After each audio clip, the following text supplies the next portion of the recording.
하나님의 얼굴에는 임재가 있고 은혜가 있습니다. 삶이 힘드실 때마다 하나님의 얼굴을 구하십시오. 그게 정답입니다. 정답. 시편은 예수님도 인용하셨던 말씀들이 되게 많고, 시편 속에는 예수님이 담겨 있고요, 그리고 예수님을 가장 강력하게 소개하는 시편이 딱 3개가 있는데 2편과 22편과 110편입니다.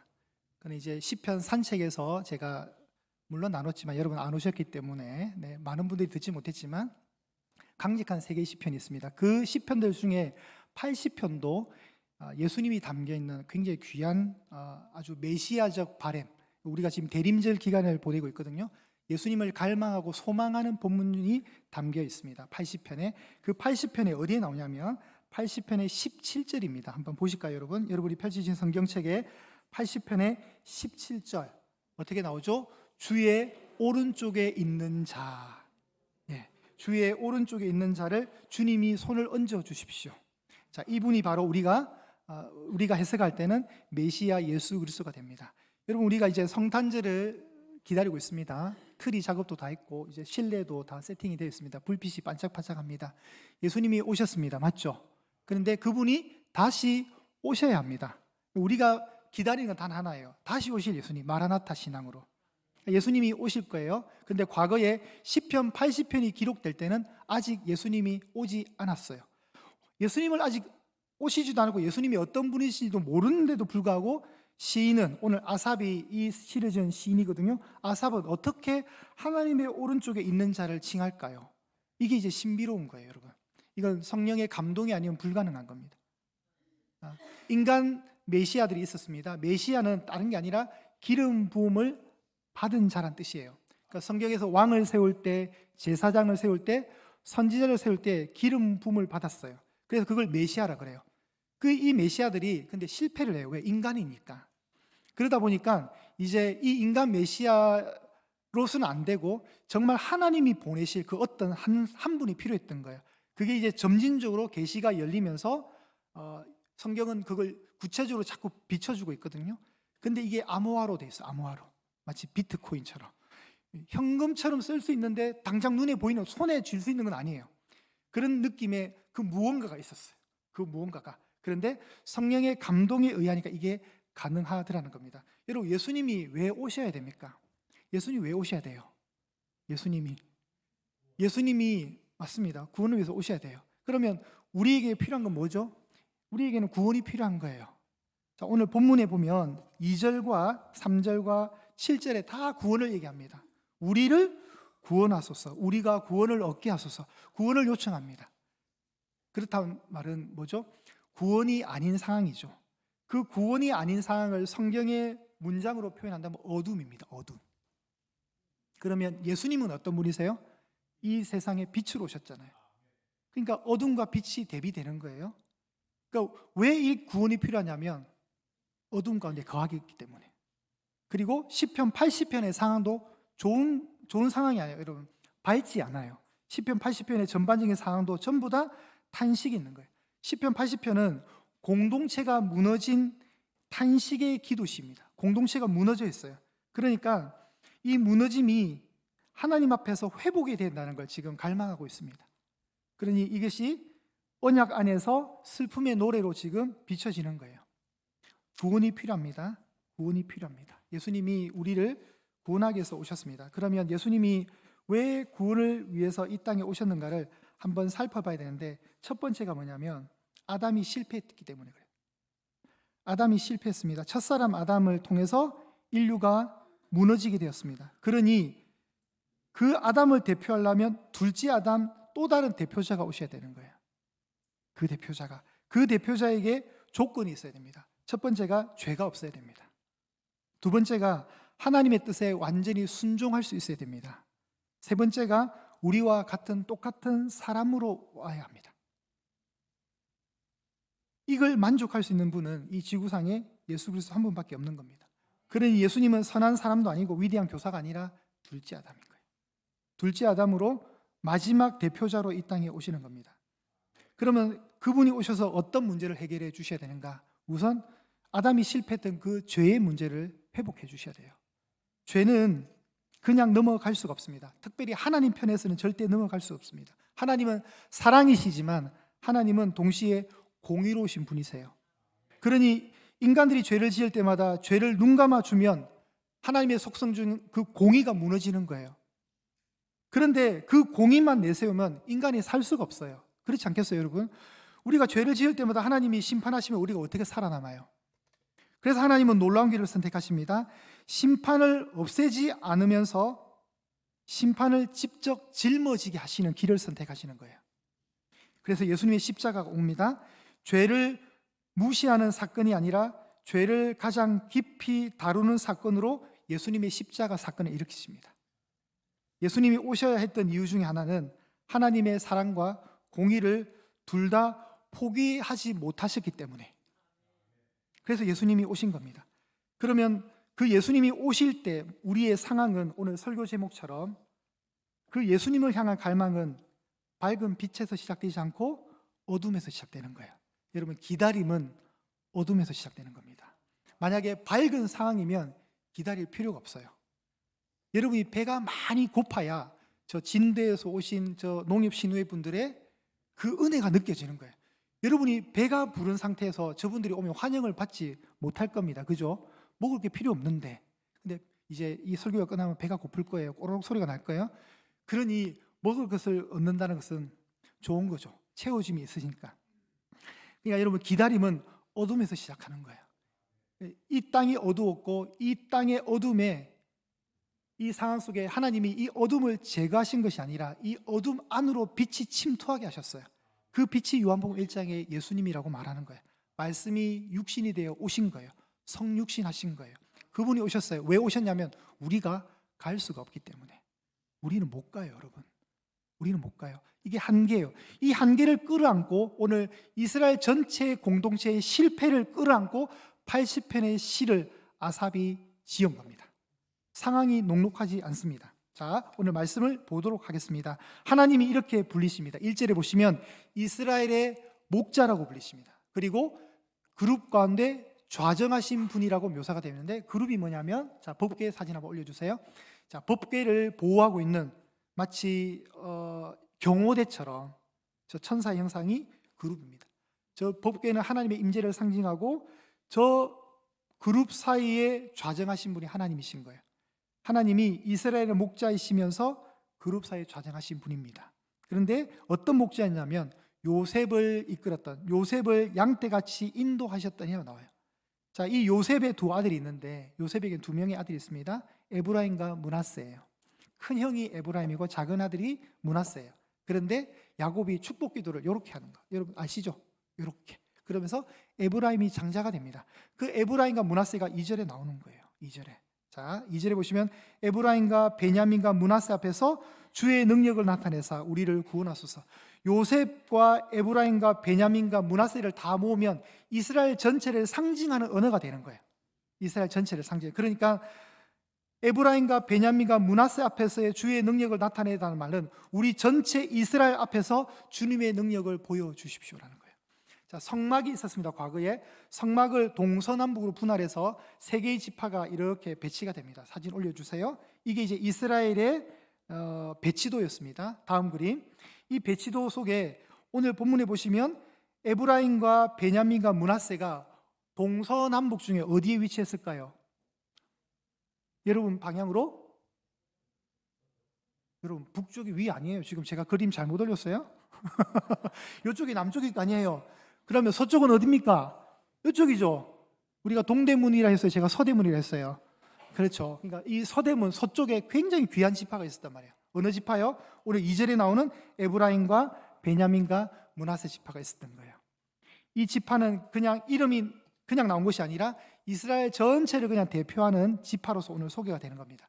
그 이스라엘 전체를 이끄셨던 이스라엘 목자, 그리고 그룹 가운데 좌정하신 그 하나님이 우리에게 능력을 나타내 주셔가지고 그 능력 속에 우리가 바라는 건 한 가지가 뭐였습니까? 2절 끝에 뭐가 나오죠? 구원이 나오는 거예요. 구원. 그럼 구원이 나온다고 할 때는 구원이 필요하게 되었다는 뜻이에요. 구원이 필요하게 됐다는 뜻은 상황이 좋다는 거예요, 나쁘다는 거예요? 나쁘다는 거죠. 어떻게 나쁩니까? 이스라엘이 망했거든요. 이스라엘이 하나님을 배신하고 우상 숭배에 빠져가지고 이스라엘이 무너졌단 말이에요.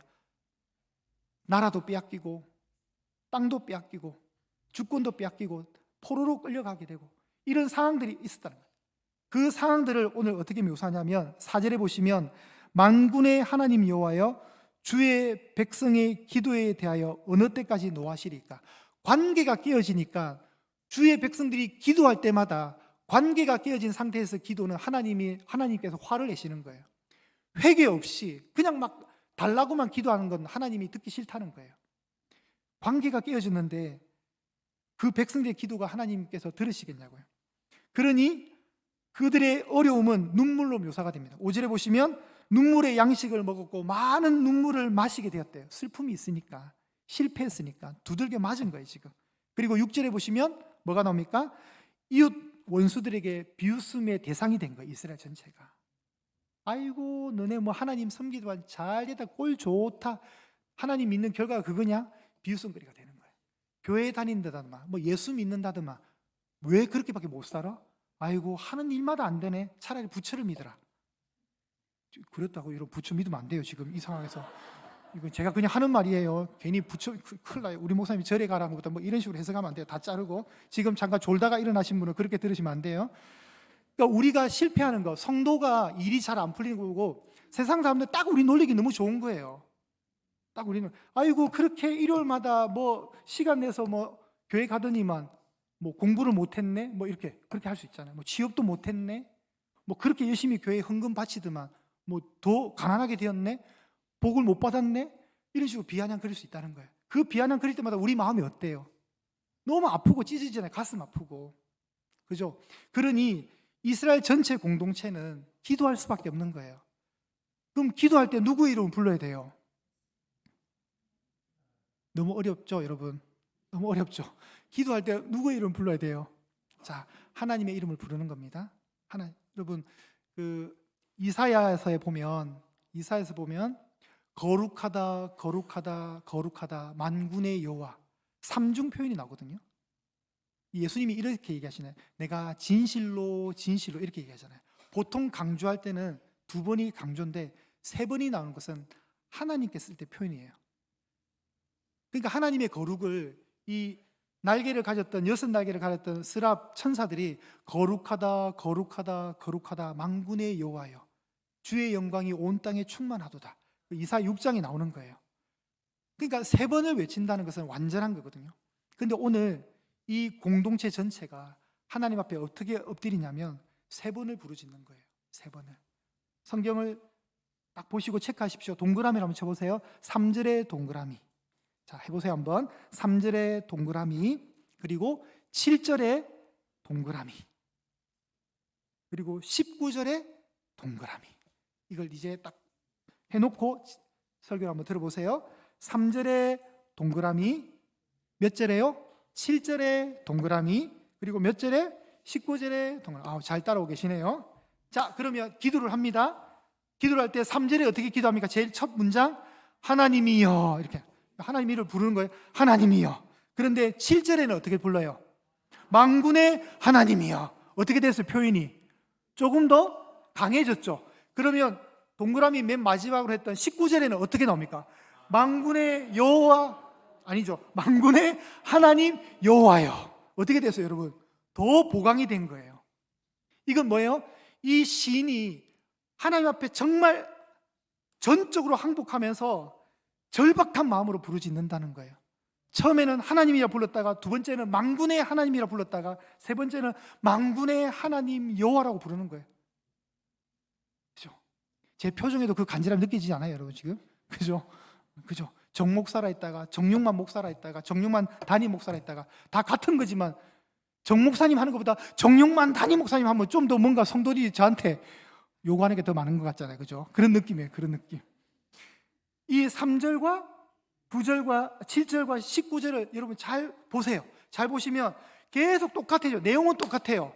하나님을 부를 때 더 세게, 더 간절하게 찾으면서 그 뒤에 나오는 기도 내용은 동일해요. 그죠? 우리를 돌이키시고, 3절 보세요. 우리를 돌이키시고, 7절에는 우리를 회복하여. 똑같은 말이에요, 여러분. 알고 보면 똑같아요. 우리가 번역을 다르게 했을 뿐이지 히브리어 슈베누라는 말로 똑같아요. 하나님이여 3절에 우리를 돌이키시고가 어떻게 읽을 수 있냐면 하나님이여 우리를 회복하여 주시고, 이거 똑같아요, 단어가.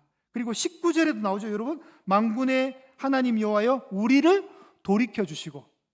자, 하나님 이름 부르고 나서 제일 먼저 등장하는 기도 내용은 돌이켜 달라는 것. 두 번째, 주의 얼굴빛을 비추사. 3절에 나왔죠? 그러면 7절에도 나와야 돼요. 주의 얼굴의 광채를 비추사. 똑같은 말이에요. 19절에도 보세요. 주의 얼굴의 광채를 우리에게 비춰주십시오. 그죠? 자, 내용은 돌이켜 달라는 것 첫 번째, 두 번째 주의 얼굴을 보여달라는 것, 비춰달라는 것, 세 번째가 뭐예요? 구원을 얻게 해달라는 것. 자, 이 기다림이 있는 거예요. 하나님, 이제 우리는 이 절망의 자리에서 어떻게 할 수가 없습니다. 우리는 우리 스스로 하나님께 돌아갈 수가 없으니까, 돌이킬 수 없으니까 어떻게 해달라는 거예요? 하나님이 직접 우리를 그냥 돌이켜 달라는 거예요. 회복시켜 달라는 거예요. 내가 아무리 애쓴다고 해서 회복되는 거 아니니까 하나님이 임재하셔서 우리를 돌려달라는 거예요. 다시금. 그럼 돌려주면, 회복시켜주면 무엇을 볼 수 있습니까? 하나님을 볼 수 있는 거예요. 여러분, 우상을 섬길 때는요, 하나님을 등지게 됩니다. 맞죠? 동쪽으로 가려면 서쪽은 등지게 돼요. 동쪽과 서쪽을 동시에 못 간다고 제가 몇 번 얘기했습니다. 여러분 기억 못 하시겠지만.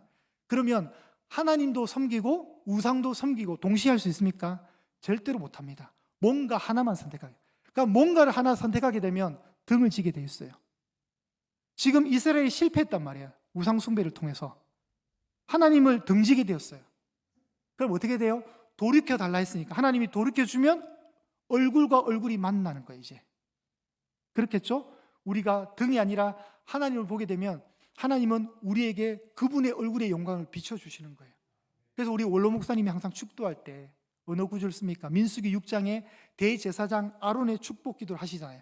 여호와는 내게 복을 주시고 너를 지키시기를 원하며 여호와는 그 얼굴을 내게 비추사 그리고 내게로 향하여 드사. 얼굴이 중요한 거예요. 얼굴이. 그러니 여러분, 모든 인생의 고난의 그 실패와 좌절과 낙심 속에 회복의 방법은 주의 얼굴을 구하는 것인 줄 믿으시기를 바랍니다. 하나님 얼굴 보여주세요. 기도하십시오. 우리도 가끔 기적을 체험합니다. 정말 죽을 것 같았던 암 환자가 살 수 있잖아요. 여러분 그런 거 한 번씩은 다 들어보셨을 거 아니에요. 그죠? 저 사람 이제 의사도 안 된다고 해서 병원에서도 손 놓았고 이제는 불가능하다고 해서 의학적으로는 이제 끝이라고 그랬어. 그럴 때 가끔 일어나는 독특한 기적이 있습니다. 하나님이 개입하셔서 그 암세포를 그냥 깨끗하게 없애서 의사도 놀랄 정도로. 여러분 그런 주변에 있죠. 물론 하나님 부르셔서 가는 천국으로 입성하는 분들도 계시지만 간혹 하나님이 사명을 더 하라고 남겨진 사명 더 완성하라고 생명을 연장해 줄 때가 있어요. 히스기야의 15년의 기도를 들었던 것처럼. 그죠? 히스기야의 죽을 병 속에 하나님이 15년을 더 해주셨던 것처럼 두 번의 인생을 한 번 더 허락할 때가 있어요. 그럴 때 하나님의 주권 속에서 살려주는 게 있어요. 한 번씩. 그때 얼굴을 구하는 거예요. 그게. 그러니까 성도에게는 마지막 탈출구가 있습니다. 실패할 수밖에 없는 상황 속에 탈출구가 있는데 주의 얼굴을 구하는 거예요. 주의 얼굴을 구하는 것. 여러분 힘들 때 하나님 얼굴빛을 비춰주십시오. 하나님의 얼굴빛이 비춰주면 그게 은혜의 시작이거든요. 그게 하나님이 함께 하시는 임마누엘의 흔적이란 말이에요. 그리고 궁극적으로 우리가 가는 것이 구원으로 연결되는 겁니다. 우리가 돌이킬 수 없으니 하나님 돌이켜주시고 돌려주시고 하나님께로 방향을 돌려주시고 주님의 그 귀한 얼굴의 광채를 비춰주셔서 우리를 이 난관 속에서 이 대책 없는 상황 속에서 이 실패의 자리에서 다시 살려주십시오 라고 외치는 것이 바로 시편 80편의 공동체 전체가 외치는 탄식의 시라는 거예요. 그런데 그때 누가 오셔야 되는가? 한 사람이 필요한 겁니다. 그래서 80편의 17절 처음에 제가 소개했던 주의 오른쪽에 있는 자 바로 누구냐면 메시아가 되는 겁니다. 시인이 이 80편을 적을 때 메시아 생각도 못했을 거예요. 그런데 성령의 감동에 의해서 이 시를 그렇게 지은 거예요. 그는 아마 몰랐을 게, 어떻게 알겠어요, 여러분? 예수님이 오신다는 것을 눈으로 본 것도 아니었을 거고, 그죠? 그런데 그들의 이 신앙 고백 안에 이 소망이 있었던 거예요. 소망이. 메시아가 올 것이다. 주의 오른손으로 세우신 자에게 하나님 손을 얹어 주셔서 그분이 오도록 해주십시오. 지금 우리로는 안 됩니다. 하나님이 이제 직접 세우신 한 사람을 직접 보내주셔야 됩니다. 그 소망을 끌어안고 메시아 탄식의 기도를 드렸던 겁니다. 그러면 이제 우리에게 예수님이 이미 우리에게는 오셨습니다. 그죠? 2000년 전에 우리는 예수님을 압니다. 자, 우리에게 남은 또 한 가지가 뭐라고요? 다시 오실 예수님. 우리는 이미 예수님을 아는데 왜 우리에게 또 다른 예수님이 필요합니까? 이유는 단 한 가지. 우리가 여전히 죄와 영원히 이별하지 못하고 있거든요. 육신을 가지기 때문에. 그리고 세상은 계속해서 하나님과 어긋난 가치관과 방향을 가지고 어그러지고 거스리는 세대로 표현된단 말이에요. 세상은 여전히. 그러니 다시 오실 예수님이 오시면 이 모든 것이 종결되는 겁니다. 여전히 우리는 죽음의 공포와 병들므로 인해서 고통당하고 있거든요. 그게 종결되는 방법은 예수님이 다시 오시는 거예요. 여러분, 예수님의 다시 오심을 사모하십시오. 그래야 끝나는 거예요. 이 끈질긴 나그네의 이 행인의 나그네와 행 같은 우리 삶이 종결되는 거예요. 그래서 80편의 시인의 간절함처럼 우리도 다시 오실 예수님을 간절히 바라시기를 바랍니다. 그분의 얼굴을 구하십시오. 하나님이 사랑이시잖아요. 사랑이 사람을 입고 오신 사건이 성탄절의 사건입니다. 사랑이 사람을 입은 거예요. 그리고 하나님이 그 얼굴을 보여달라니까, 얼굴을 요청하니까 얼굴이 되어주셔서 온 거예요. 바로 그분이 예수님이시잖아요. 오늘 우리에게 그 주의 얼굴빛을 비춰달라고 시인이 기도하니까 하나님이 어떻게 응답하셨습니까? 얼굴로 직접 보내신 거예요. 하나님. 그분이 바로 예수님이셨습니다. 이제 다시 오실 영광의 주가 있습니다. 여러분, 이제 그분을 바라보셔야 됩니다. 하나님, 조금만 더 살다가 오시면 안 될까요? 이제 그런 생각 버리시고, 하나님, 주님의 오심을 기다리겠습니다. 그분의 얼굴을 마음껏 구할 수 있기를 여러분 간절히 축복합니다. 이제 성탄절까지 열심히 여러분 이 대림절의 시간들을 복되게 보내시면서 오늘 한 가지만 기억하십시오. 얼굴입니다. 얼굴. 힘들 때마다 주의 얼굴 비춰달라고 기도하십시오. 하나님, 이 끈질긴 좌절에서 나를 구원해 주십시오. 그런 탄식의 마음으로 부르짖는 복된 양의 성도님들 되시기를 축복합니다.